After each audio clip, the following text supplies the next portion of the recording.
दिल्ली के अंदर पर्यावरण की स्थिति को बेहतर बनाने के लिए और लोगों के स्वास्थ्य को ध्यान में रखते हुए दिल्ली सरकार ने मुख्यमंत्री पार्क सौंदर्यीकरण योजना के तहत आज से दिल्ली में green park green Delhi mission की शुरुआत करने का निर्णय लिया है। आज दिल्ली सचिवालय में दिल्ली के माननीय विधायक, पार्क एंड गार्डन सोसाइटी के अधिकारीगण और अलग अलग विभागों के अधिकारियों के साथ संयुक्त कॉन्फ्रेंस आयोजित की गई थी, जिसमें यह निर्णय लिया गया है, जिसका मकसद है दिल्ली के अंदर लगभग 16,000 से ज़्यादा पार्क हैं। उन पार्कों को हरा भरा करना, उन्हें डेवलप करना, जिससे दिल्ली के ग्रीन बेल्ट को बढ़ाया जा सके और वहाँ स्थानीय लोगों को उसकी सुविधा का लाभ मिल सके। इसके लिए दिल्ली के अंदर हमने सबसे पहले हर विधानसभा के अंदर कितने पार्क हैं और उन पार्कों की क्या स्थिति है, इसको लेकर के सर्वेक्षण का काम, मैपिंग का काम कराया है और उसमें 11,000 से ज़्यादा पार्कों की मैपिंग का काम पूरा कर लिया गया। जो पार्क दिल्ली के अंदर हैं उसमें 3 कैटेगरी है। एक जो डेवलप पार्क हैं, मेंटेन पार्क हैं। दूसरे वो पार्क हैं जो अर्ध मेंटेन है, कुछ कुछ वहाँ काम ग्रीन क्षेत्र तो है लेकिन प्रॉपर मेंटेन नहीं हो रहा है। लगभग 6,345 अब तक 11,000 में से पार्क ऐसे पाए गए हैं अलग अलग विधानसभाओं में जो अनमेंटेन्ड है, जहाँ पर कोई डेवलपमेंट का कार्य नहीं किया गया है। इसके आधार पर हमने इस काम को, इन पार्कों को मिशन मोड में डेवलप करने के लिए आज से अभियान हमने शुरू किया है। इस अभियान के तहत दिल्ली के अंदर किसी भी पार्क को वहाँ पर जो लोकल RWA है वो ओनरशिप ले करके और उस पार्क को डेवलप करने का application park and garden society के पास दे सकती है। उस एप्लीकेशन के आधार पर पार्क एंड गार्डन सोसाइटी द्वारा प्रति हेक्टेयर 2,55,000 रुपये एनुअल उस पार्क के मेंटेनेंस के लिए दिल्ली सरकार की तरफ से दिया जाएगा। 2,55,000 प्रति एकड़ उसको मेंटेन करने के लिए। अगर वो पार्क डेवलप ही नहीं है, अनडेवलप है, तो वहाँ अगर कुछ अतिरिक्त जो बिगिनिंग बुनियादी काम है उसके लिए 1,00,000 रुपए अतिरिक्त जो है उस RWA को दिया जाएगा। उसके कंस्ट्रक्शन के लिए जो भी वहाँ पर डेवलपमेंट वर्क करना है वो 1,00,000 रुपये अनडेवलप पार्क के लिए प्रति। तीसरा, दिल्ली के अंदर पार्कों को मेंटेन करने के लिए पानी की जो है वो कई जगहों पे दिक्कत आ रही है। इसके लिए जो सरकार ने निर्णय लिया है कि लोकल लेवल पे STP जो है इंस्टॉल कराया जाएगा। जहाँ पे पानी की दिक्कत है वहाँ पे RWA एप्लीकेशन देते हैं जो पार्क ओन्ड हो गया है, तो 3.5 लाख रुपए प्रति हेक्टेयर की क्षमता के लिए 3.5 लाख रुपए अतिरिक्त एसटीपी को इस्टेब्लिश करने के लिए वहाँ पर सरकार की तरफ से सहयोग राशि दी जाएगी, जिससे वहाँ पानी की सुविधा को किया जा सके। मैं फिर इसको रिपीट कर देता हूँ, कोई भी RWA जो लोकल है वो इस ओन करके पार्क को एप्लीकेशन सबमिट कर सकती है। पहले जो एप्लीकेशन आएगी, कहीं पर ऐसा हो सकता है कि कई RWA हों, जो RWA पहले एप्लीकेशन देगी उसके एप्लीकेशन को एक्सेप्ट किया जाएगा और उन RWA को मेंटेनेंस के लिए, माली रखने के लिए और मेंटेनेंस वर्क के लिए 2,55,000 रुपये दिए जाएंगे। अगर वो अनडेवलप वर्क है और कुछ अतिरिक्त काम कराने हैं तो उसके लिए 1 लाख रुपये अतिरिक्त दिया जाएगा।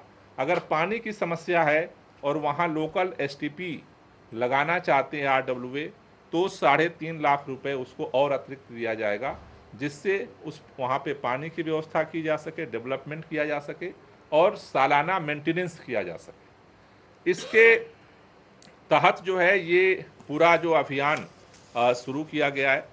इसके लिए जो RWA जो चाहिए उसके लिए जो पैरामीटर है, पहला RWA का आपका रजिस्ट्रेशन पुराना अगर है तो उसे रिन्यूअल कराना पड़ेगा। दूसरा, जो बॉडी आपकी है उस बॉडी को इलेक्शन करके रिन्यूअल करा लीजिए। उसके साथ साथ उसको ऑडिट रिपोर्ट पुरानी चाहिए, जिसके आधार पर वो एप्लीकेशंस को सबमिट कर सकती हैं। अगर किसी पार्क जहाँ पर है और वहाँ RWA अभी तक नहीं है तो नया RWA भी रजिस्टर्ड करवा करके अप्लाई किया जा सकता है। उसके लिए किसी ऑडिट रिपोर्ट की ज़रूरत नहीं है। आप जहाँ पार्क है वहाँ के लोग मिल करके आपस में मीटिंग करें और RWA सोसाइटी एक्ट के तहत एक RWA को रजिस्टर्ड करें। नए रजिस्टर्ड RWA को भी इस स्कीम के तहत सहायता दी जाएगी, जिससे कि वो इस RWA के माध्यम से उस पार्क को जो है वो डेवलप कर सकते हैं। इसके लिए जो प्रोसेस है पूरा, उस प्रोसेस के तहत सबसे पहले आपको एक पार्क सेलेक्ट करना पड़ेगा। दूसरा, जो RWA है उसको उसे अडॉप्ट करना पड़ेगा। तीसरा जो है कि जो RWA जो आपकी है उसकी चेकलिस्ट एक बार चेक कर लें कि जो जो ज़रूरत है वो पूरा होता है कि नहीं होता है। इसके बाद पोर्टल है, डिस्ट्रिक्ट पोर्टल में रजिस्टर्ड करना पड़ेगा और उसके साथ साथ फिर इस स्कीम के तहत जो है जो लैंड ओनिंग एजेंसी है, लैंड ओनिंग एजेंसी का जो है एक सर्टिफिकेट ले करके और उसको जो है आप इसमें रजिस्टर्ड कर सकते हैं। इसके लिए दो चीज़ें, एक कि रजिस्ट्रेशन का प्रोसेस क्या है, बहुत सारे नई RWA उनको नहीं पता है। जो नई RWA बनाना चाहते हैं उसका क्या तरीका हो सकता है। इसके लिए अभी हम हर विधानसभा के अंदर एक इस पूरे मिशन के लिए इंचार्ज नियुक्त कर रहे हैं जो लोगों को सहयोग करेंगे। साथ ही साथ 2 विधानसभा पर एक हम ऑब्जर्वर नियुक्त कर रहे हैं जो हर विधानसभा में जा करके लोग ट्रेनिंग देने का काम करेंगे और स्टेट लेवल पे 2 कोऑर्डिनेटर होंगे। ये सारी जो टीम है लोगों को असिस्टेंट करेगी, उनको असिस्ट करेगी, सहयोग करेगी, ट्रेनिंग करेगी, जिससे फॉर्म भरने में लोगों को दिक्कत ना आए। और दूसरा, अगर RWA रजिस्टर्ड कराना है तो उस RWA को रजिस्ट्रेशन के लिए क्या क्या डॉक्यूमेंट चाहिए, क्या मेमोरेंडम होना चाहिए, वो जो है उस काम को कर सकेंगे, जिससे कि लोगों को आसानी के साथ इस पूरे प्रक्रिया में हिस्सेदारी करने का और दिल्ली के अंदर जितने पार्क्स हैं उनको ग्रीन पार्क में बदलने का जो मिशन है अरविंद केजरीवाल जी का, उसको हम पूरा कर सकें। तो आज से सभी विधायकों के साथ मिल करके इस मिशन की शुरुआत की गई है और मुझे भरोसा है कि इससे दिल्ली के हम ग्रीन बेल्ट को भी बढ़ा पाएंगे और स्थानीय स्तर पे जो सौंदर्यीकरण का काम है उसको भी हम पूरा कर पाएंगे। कोई क्वेश्चन हो तो ले लीजिए। सर, एक तो बाकी जो बचे हुए 5,000 है पार्क, उनकी मैपिंग कब तक होगी और कुछ जगह पार्कों पे कब्जा भी है? देखिए, चूँकि कब्जा का काम तो जो लैंड ओनिंग एजेंसी है वही उसको कर सकती है।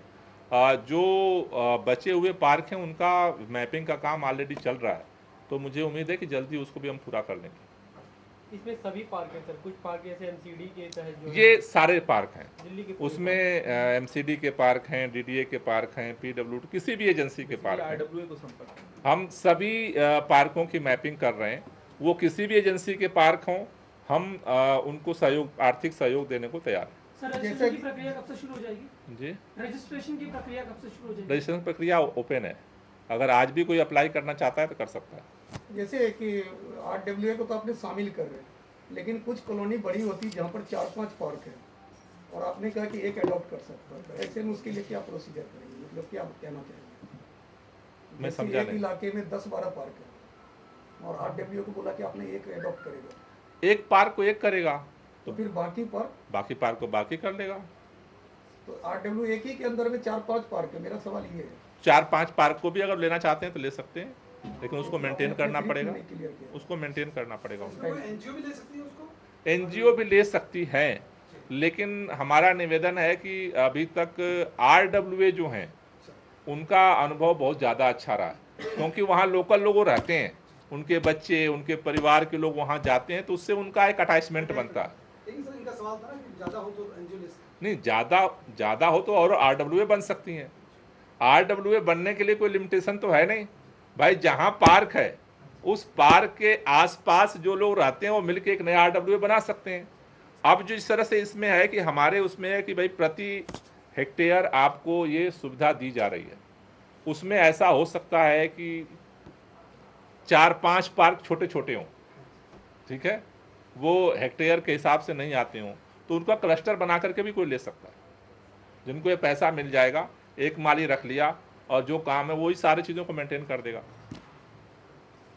जो पेड़ गिर रहे हैं सड़कों पे, और नहीं, अभी हमने डिपार्टमेंट्स को ये बोला है कि जो ऐसे जो पेड़ हैं जिस तरह से बहुत पुराने हो चुके हैं या फिर जिनको कई जगहों पर ऐसी कंप्लेंट आई है हमारे पास कि जैसे उनकी डालियां बहुत बढ़ गई हैं और उसकी ट्रिमिंग का काम नहीं हुआ है, तो हमने डिपार्टमेंट्स को बोला है कि जो भी कंसर्निंग एजेंसी है उन लोगों को ये डायरेक्शन दिया जाए कि जिससे कि उनकी अगर ट्रिमिंग हो जाती है तो उनका जो वेट होता है वो कम हो जाए।